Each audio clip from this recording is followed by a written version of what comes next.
जो एक व्यक्ती होता, 40 ते 50 वर्षापूर्वीची घडलेली साक्ष बाहेरच्या देशामधले प्रियानो, जो एक तरुण होता ज्यानं आपलं जीवन प्रभू येशू ख्रिस्ताला दिलं होतं आणि प्रभू येशू ख्रिस्तामध्ये तो वाढत होता.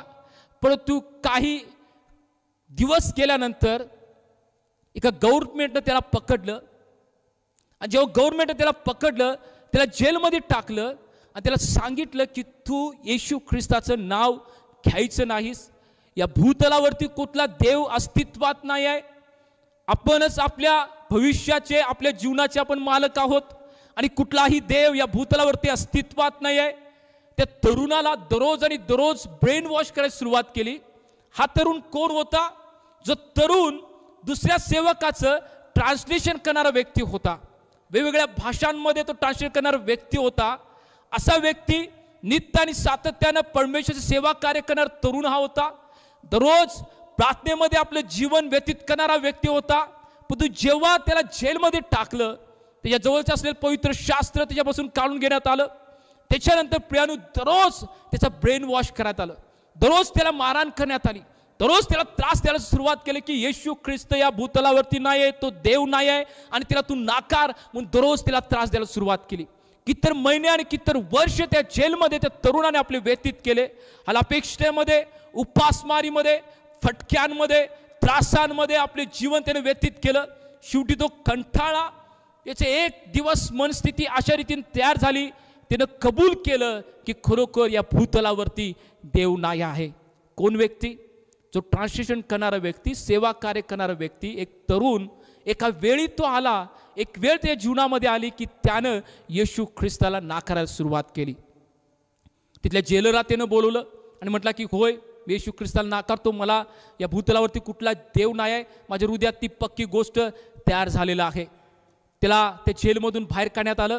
जेलमध्ये अजून होता तो, त्याच्या त्या लॉकरमधून त्याला बाहेर काढलं होतं आणि त्याला वरांड्यामध्ये फिरण्याची आणि काम करण्याची मोकळीकता दिली होती. त्याला दररोज जे अधिकारी त्या ठिकाणी आहेत, जे जेलर त्या ठिकाणी आहेत, त्यांचं टॉयलेट साफ करायचं काम त्या तरुणाला त्या ठिकाणी दिलं होतं. त्याला आनंद वाटला, जरी टॉयलेट साफ करायला मिळाला असेल पण त्याला आनंद वाटला का कितीतर महिने त्या एका लॉकरमध्ये तो बंद होता, एका सेलमध्ये तो बंद होता. त्याला उजेड ठाऊक नव्हता, मोकळीकतेची, हवेची जी काही त्याला इच्छा होती ती मिळत नव्हती आणि कितीतर महिने त्या अंधकारामध्ये त्या तरुणानं आपलं जीवन व्यतीत केलं होतं. दररोज जो प्रार्थना करणारा व्यक्ती, दररोज ज्याच्या जीवनामध्ये वचन काम करतो, वचन ऐकत होता व्यक्ती, वचन नसल्यामुळं तो व्यक्ती जो स्ट्रॉंग होता प्रियानो, आत्म्यामध्ये तो दुर्बळ झाला. येशू ख्रिस्ताचं नाव त्यानं नाकारायला सुरुवात केली. त्याला टॉयलेट करायला साफ करायला पाठवलं. तो सांगतोय की ते टॉयलेट एवढे घाण होते की एवढा त्याचा दुर्गंध येत होती, भयानक होती, परंतु मी माझं तिथं काम करायला सुरुवात केली.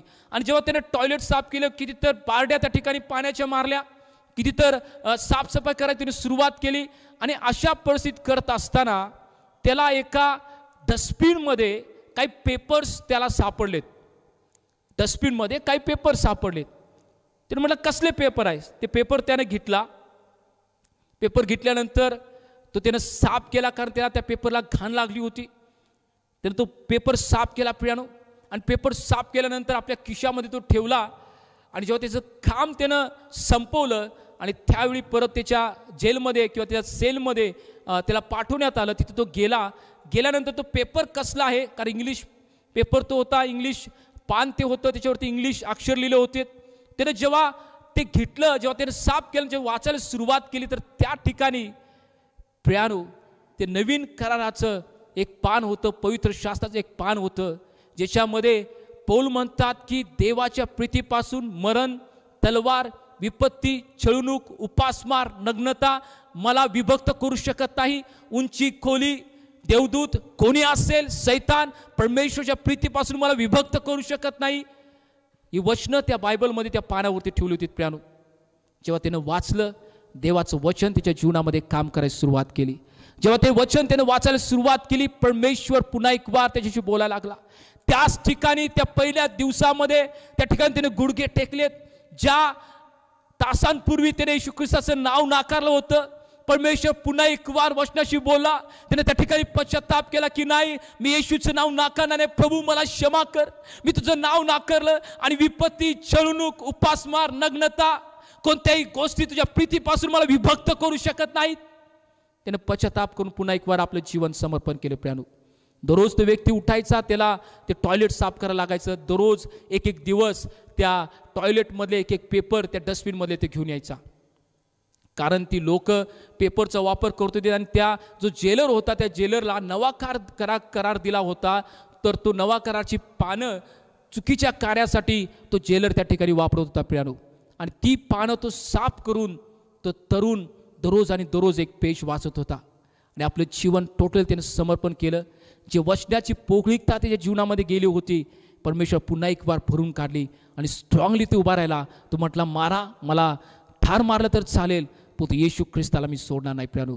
काही दिवसामध्येच अद्भुत रीतीनं परमेश्वराने त्या जेलमधून त्याची मुक्तता केली. अद्भुत रीतीनं परमेश्वराने त्या जेलमधून त्याला बाहेर काढलं. तो तरुण आज पुन्हा एक वार, आज जवळजवळ त्याचं 60 ते 70 वय आहे, परमेश्वर सेवा कार्यामध्ये तो आपलं जीवन व्यतीत करत आहे प्रियानो. देवाचं वचन, अस्थिर झालेलं मन, देवाचं वचन, अविश्वासामध्ये असलेलं मन पुन्हा एक वार त्याला उभा करतं. देवाचं वचन या गोष्टी शिकवतं प्रियानो.